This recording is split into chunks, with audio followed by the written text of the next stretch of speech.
Hello, welcome back to TNS RV Adventures. Today, we're going to be talking about the second part of our straight talk about RVs. The first part was about buying your RV, picking your floor plan, things to think about. The second part's going to be about, okay, you've made your purchase, and let's talk about what's going to make your life easier when you start traveling in this RV. Now, hopefully you've went through the buying process. You've got your hitch. You've got all your necessities like your fresh hose, freshwater hose, your sewer hose, some wheel chocks maybe, pads for your stabilizer and jack feet, or like link leveler pads, those kind of things. Don't forget, these RVs don't come with a spare tire jack. So hopefully you've got some kind of a spare tire jack or ramp or something, so in case you have a flat, you can change the tire. Also remember about the proper torque of the lug nuts on the spare tire whenever you change it. Just some information there. And so now what we're going to talk about are the RV systems that you can have in these RVs. And the more you know about these systems, the better off you're going to be in case you have a problem with them, so you can try to figure out what's wrong. And I've kind of broken this down to 10 different systems. Now, depending upon the size of the RV you have, if you have a small RV, you may not have some of these systems. But the bigger the RV you have, the more systems are in them. So stick around. That's what we're going to be talking about. And we'll even give you some tips and tricks on maybe some troubleshooting techniques, some tools you might need, and just some things to think about with these RV systems. So hang in there. Maybe we can give you some information that'll just make your life a whole lot easier. So here we go.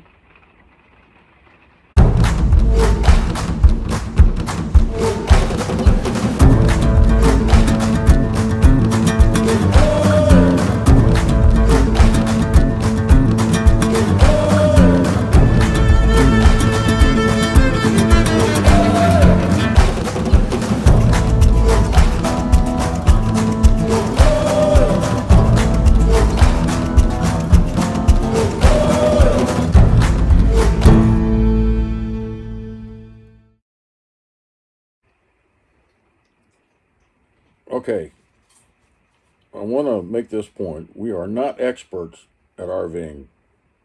I'm not professing to be. But here are some things that we wish we had known when we started our RV trek a long time ago. And I've broken this thing down into 10 systems I've come up with. And we're going to discuss them here on this first video. Power, electrical power, lighting systems, propane systems, fresh tank water system, plumbing, hot and cold lines, we'll talk about them, and the sewage system. And this video is going to get long, and so I've broken it up in the 2 segments. So this is segment 1. So stand by and maybe take some notes along the way. But we're going to get into it right now. Okay, here are the 10 systems that I've come up with that you might have in your RV. And we're going to talk a little bit about each one of them. So the next page is the systems that I've kind of broken this thing down so you can take a look at those. And you need to know a little bit about each one of them. It's going to make your life a whole lot easier if you understand these systems. And in case you have problems, you can troubleshoot these systems and figure it out. So here are the 10 systems that I've come up with.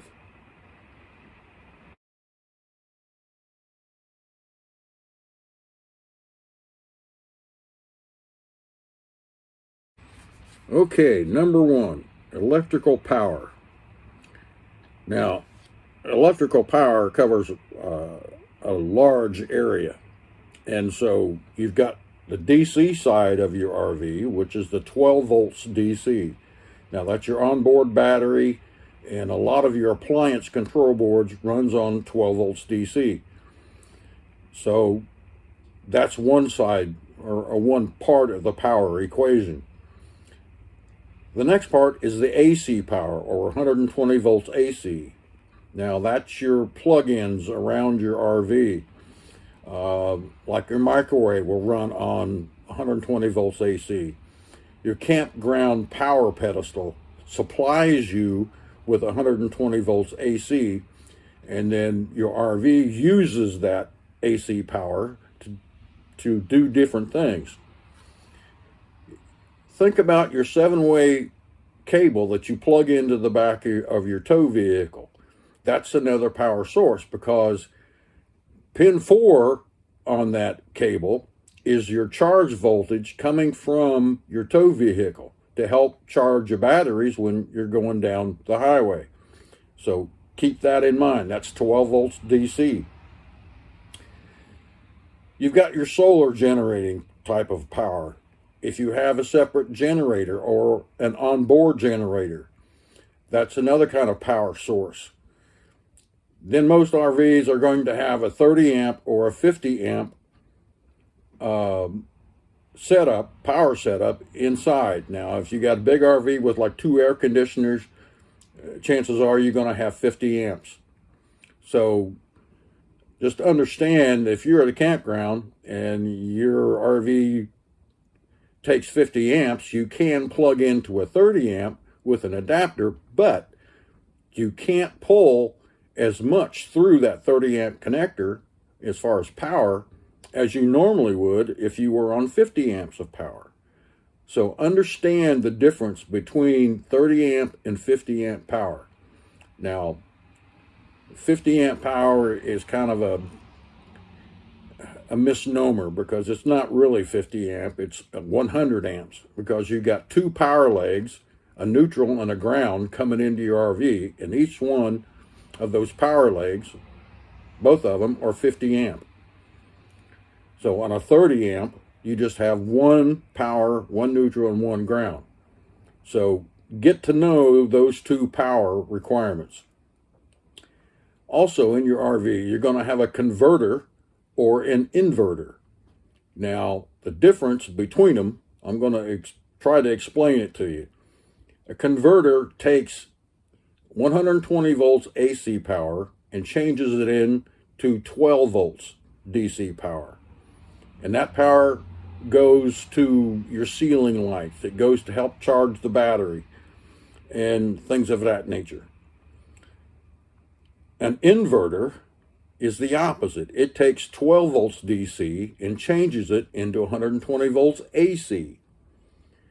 Now, you might have an inverter if you have a residential refrigerator, because that's going to run off of an inverter. So get to know the difference between those two, a converter and an inverter. Then, as far as your power is concerned, you have a distribution panel. Now, in that distribution panel, one side of it's going to be your AC side, which is all your circuit breakers like you would normally see in your power panel for your house. The other side of that panel is going to be the DC side of that panel, where you're going to have plug-in fuses like you would normally see maybe in your car. So there's lots of things going on in power. And let me tell you this, if you're not comfortable working around power or troubleshooting things with it, don't. Get a professional to work with you to do this. Now, if you're pretty familiar with it, you got to have a voltage meter, a multimeter. This is going to help you tremendously to check out your power and find out what's going on with it if you've got a problem. So that's the power side of the house. Okay, the second system that I've listed here is your lighting system. Now, I mentioned your ceiling lights. Those are 12 volts. Your USB ports that you plug maybe your chargers into, those are 12 volts. So any puck lighting or any ceiling lights or those kind of things are going to be 12 volts DC. Any plugins you have that you have a lamp plugged into it. That's going to be running off your 120 volts AC side of the house. The external Department of Transportation, or your external DOT lights, like your turn signals, your stop lights, your clearance lights, that's a totally separate lighting system. So keep those three lighting systems in mind when you're looking to maybe troubleshoot a problem. There's three different lighting systems you can have in your RV. Okay, so we're going to move on to the next system I've got on the list, and that's your propane system. Now, most of these RVs, depending upon the size of it, you're going to have either like two 20-pound bottles or two 30-pounds, or you could have even two 40-pounds.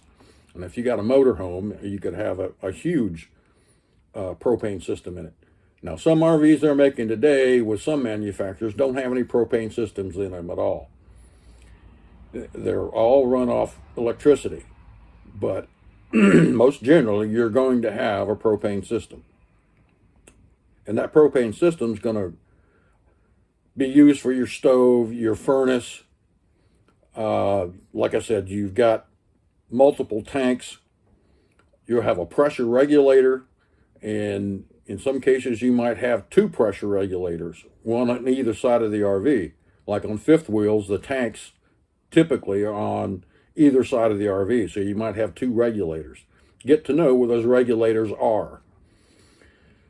Also, you have, in most cases, some kind of an auto switchover capability for your primary and secondary propane tanks. Now, these are usually a lever that you can manually change it, or there's auto changeover valves. So if your primary tank goes empty and your secondary tank is turned on, it automatically switches over, so you don't have any loss of your propane systems. Get to know those valves. Get to know where they're at. The regulators.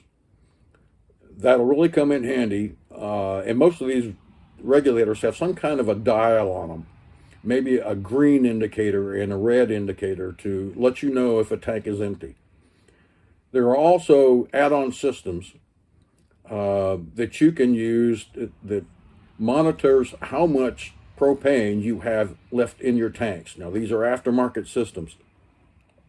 So you might look into one of those aftermarket systems that'll basically tell you how much propane is left in your tanks. So if you like that kind of an idea, go check them out and do a research on that.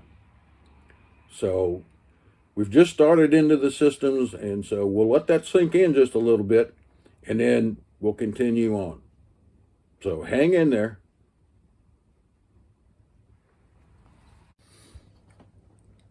Okay, I want to step back a minute and return to the power systems because I forgot to talk about something. Your AC incoming power from the campground, power pole, power pedestal, whatever you want to call it. It's a good idea to think about and research power protection devices. Now, some of them, the marketing names, it just kind of went out of my head, but one is called Bulldog. Another one could be like Progressive Industries, and they call them either a suppressor or a power monitor. Now, you keep in mind all the electronics that they're putting in these RVs today, and if you got bad power coming into your RV and you don't have any protection on it, it could damage those electronic devices. So it's a good idea to think about getting, at a minimum, I would put a suppressor on it. So if you've got a big surge of power coming in, it doesn't burn up the things that's in your RV. Now, a power monitor does a whole lot more. It protects you against low power, high power, surges. It can protect against an open neutral, open ground, those kind of things. And just to give you an example, we're here in Galveston. At the end of the day, when we had one of them big winter storms come through, the power coming into our RV was down to 97 volts. Now, normally it's 120 volts AC, and the power had gone down to 97 volts. We have a hardwired power monitor in our RV, and it would not let the power come on in the RV until the incoming power from the campground was stable. Now, ours happens to shut the power down at 100 when it goes down to 104 volts. It'll kill the power in the RV and won't let it come on. When you got low power like that, it can really damage lots of different things, like the motors in your AC units, the control boards, a microwave. So I would strongly suggest that you look into getting some kind of a power device to protect your RV, whether it's just a suppressor or whether it's a full-fledged power monitor.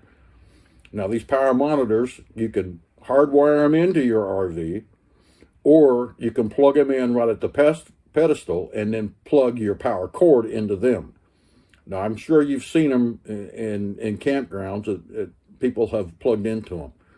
But I would strongly suggest that you look into some kind of protection for your RV. So just a word to the wise there. Okay, so let's move on to our other category, the freshwater system. I'll pick up where I left off. Okay, you got your tank, your freshwater tank. Understand a sanitation procedure for that freshwater tank. Now, some people, they'll use a bleach solution to sanitize that tank. Some people use something called pool shock. But read up on sanitizing your freshwater system. And if you've got a control panel in like what may be called a wet bay, ours happens to be a Nautilus panel with lots of valves and levers and that kind of thing. If you got a smaller RV, it'll be just a simple panel with maybe one lever.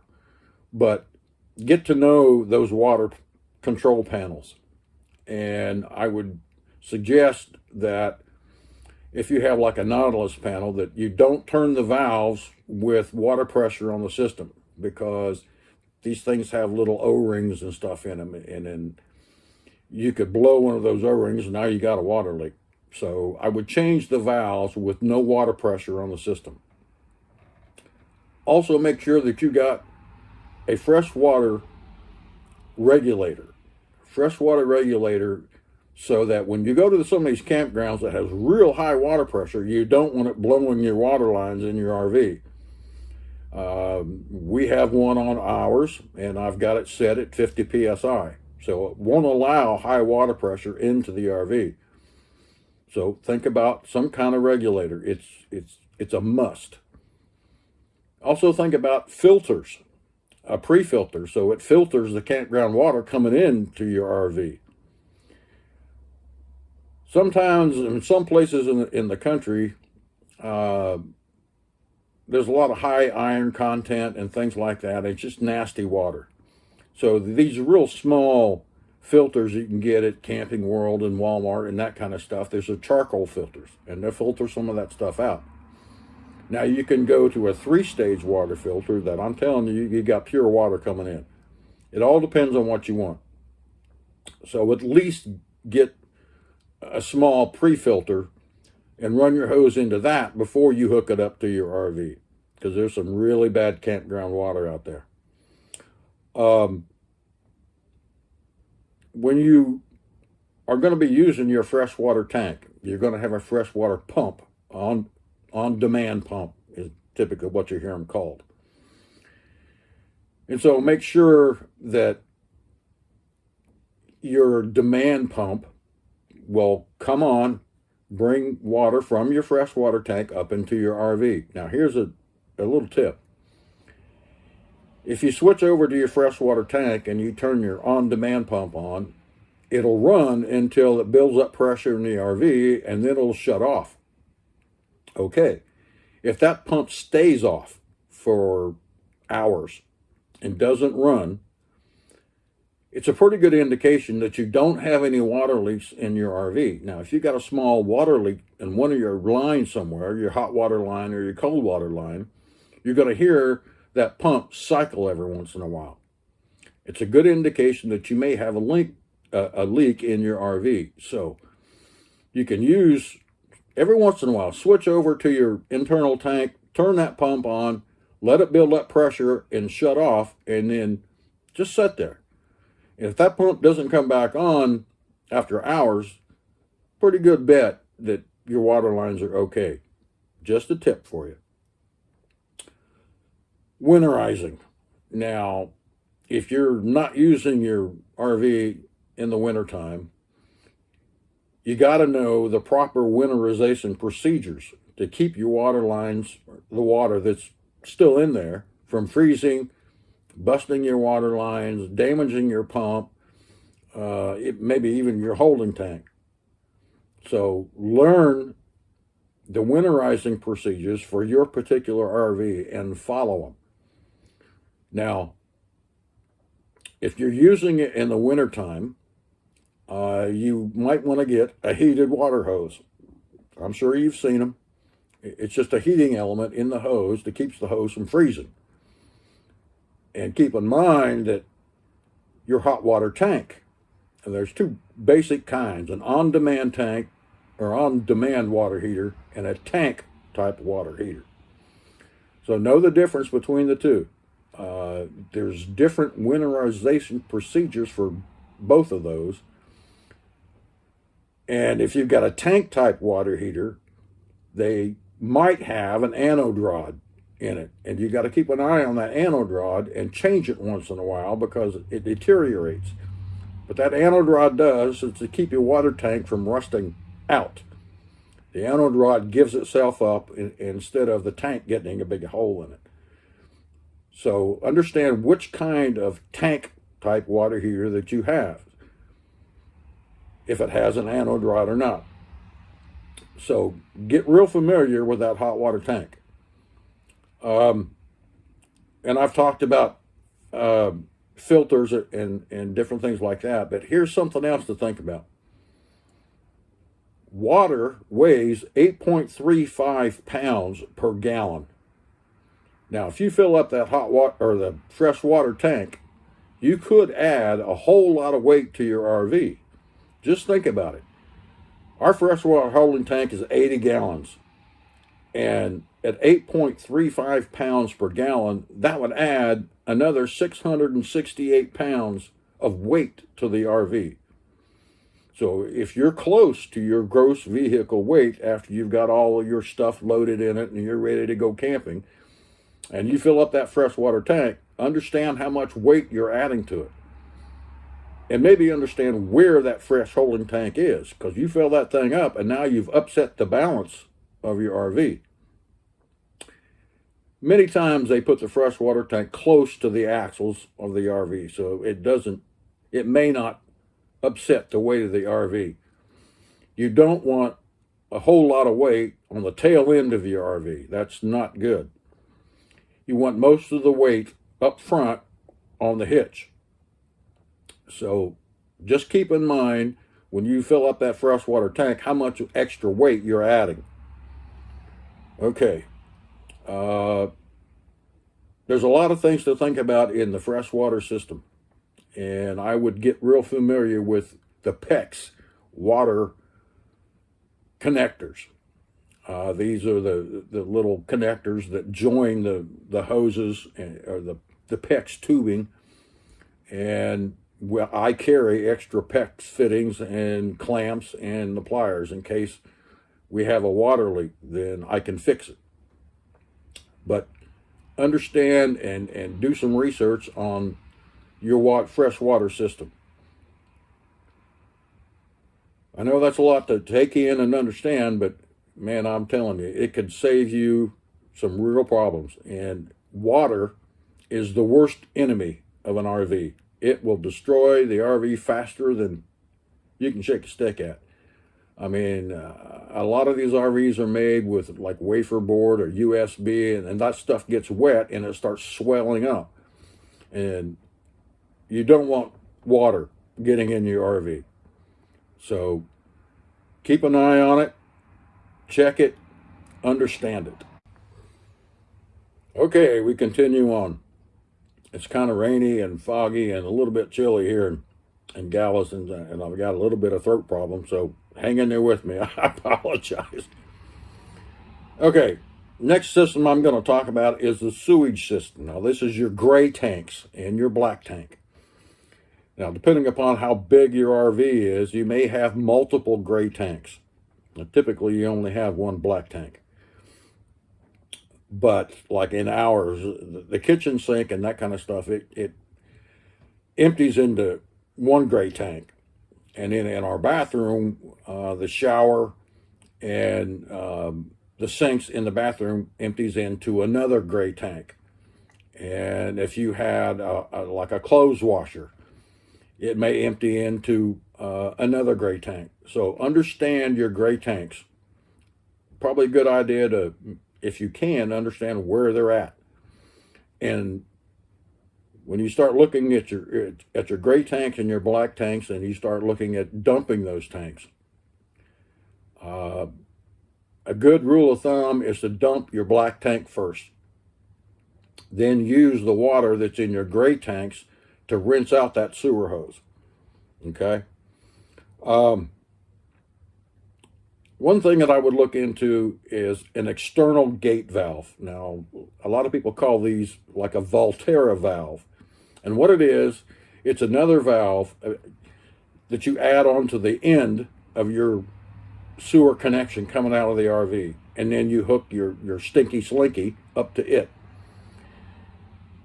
You have these flow valves internally within your RV, and you pull the lever, it opens the valve, and then the contents flows out.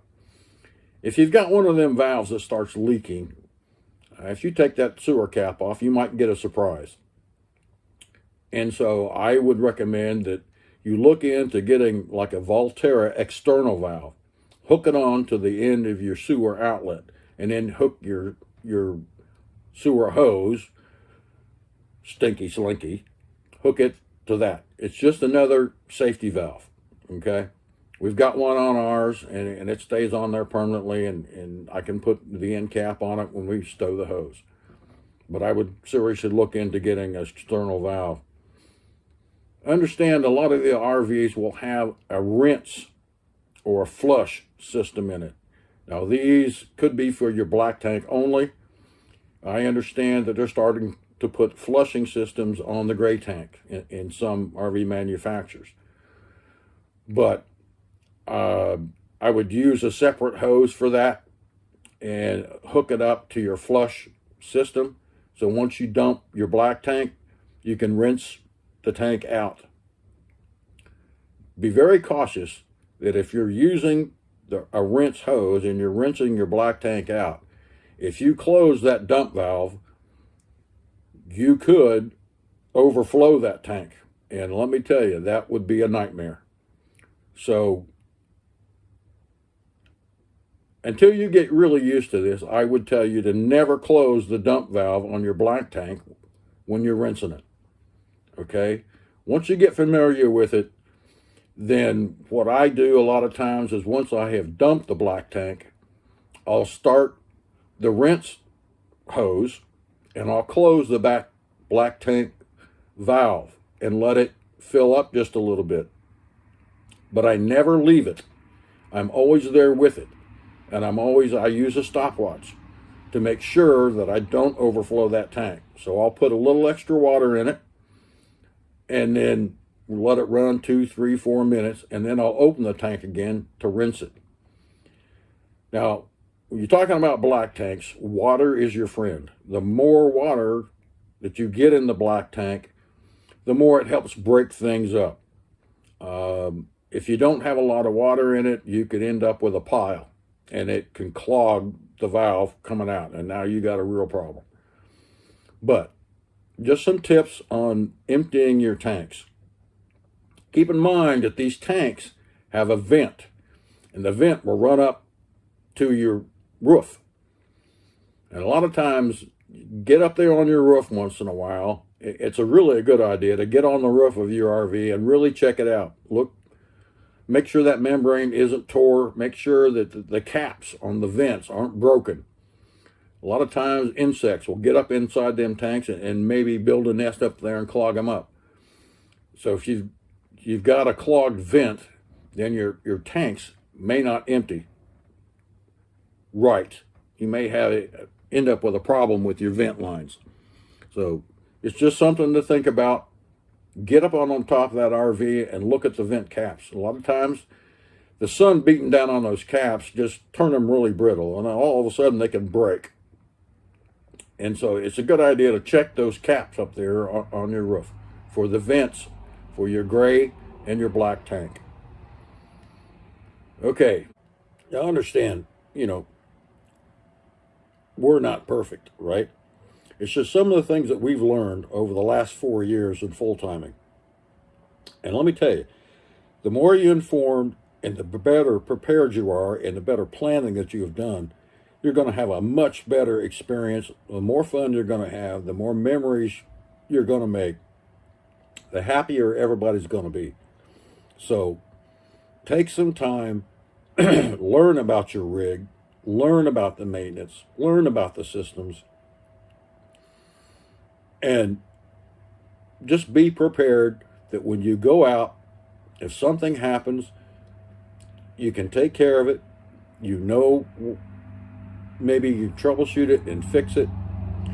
Your planning and your trips can be just much better experience. So I hope this has helped you. I hope I've given you some information, turns the light bulbs on, make sure you're aware of some of the things you're going to run into. But the main thing is go out and have fun. Go out and make a lot of memories with the family and just enjoy the RV experience. That's what it's all about, believe me.